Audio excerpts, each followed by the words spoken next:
Ngumiti siya, at ngumiti, at ngumiti, hanggang sa hindi na natural ang ngiti, masyadong malawak, masyadong matagal. Hindi ako naniniwala sa mga multo noon. Sa totoo lang, kahit anong kwentong nakakatakot ang marinig ko, aswang, manananggal, white lady, natutawa pa ako. Sabi ko sa sarili ko, wala naman talagang ganyan, imahinasyon lang ng mga tao.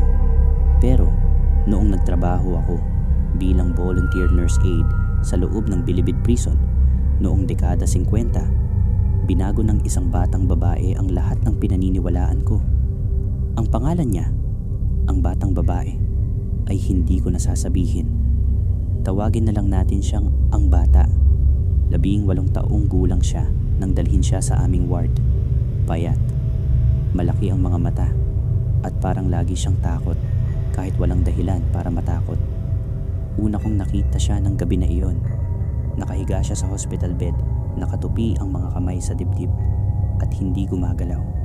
Akala ko natutulog, pero nang lapitan ko, bukas ang mga mata niya, nakatitig sa kisame. "Miss," sabi ko, "okay ka lang?"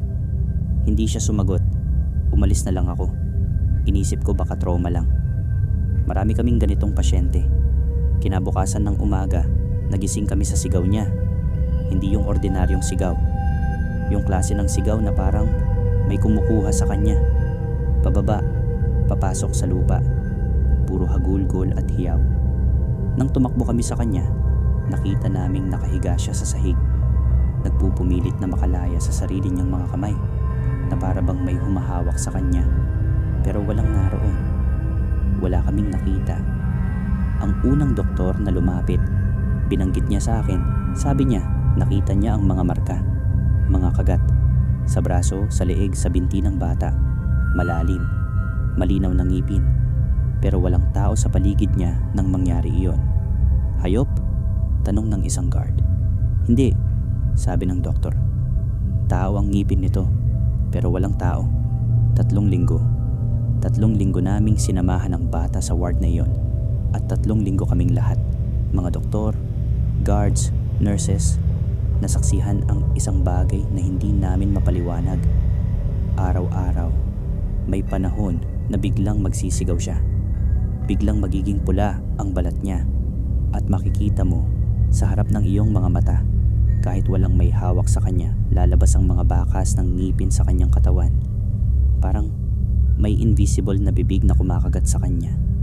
Minsan, nagawa naming hawakan ang kanyang braso bago lumabas ang marka. Parang malamig ang hangin sa paligid ng lugar na yon. Parang may presensya. Hindi makita, pero nararamdaman mo sa balat mo, sa dulo ng iyong mga buhok na tumatayo. Isang gabi, naka-duty ako ng mag-isa. Tahimik ang ward.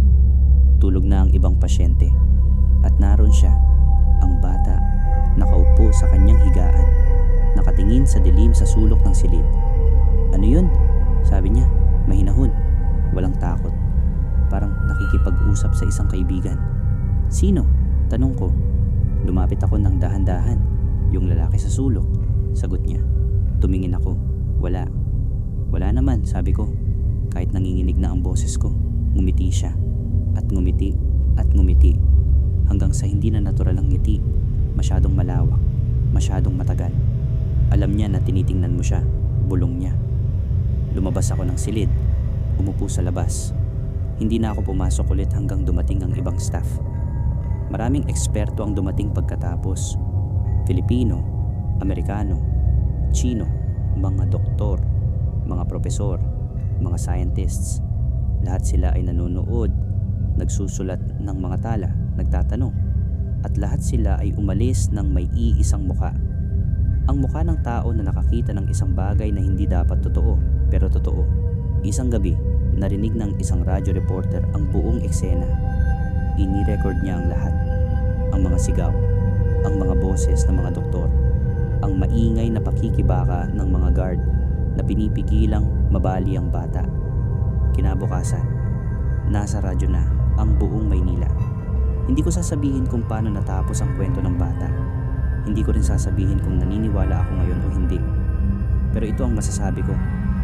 Noong huling gabi ko sa ward na iyon, pumunta ako sa cubicle ng bata para baguhin ang kanyang bandahe.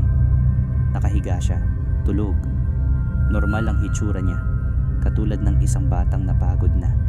Pero habang tinatali ko ang bandahe sa kanyang braso, bumukas ang kanyang mga mata. At sa kanya sinabi, sa mababang boses, halos pabulong, "Nandito pa rin siya." Tumingin siya sa aking likod. Hindi na ako lumingon. Kung bago ka lang sa channel na ito, huwag kalimutan mag-subscribe at i-click ang bell button para palaging update sa aking kwento.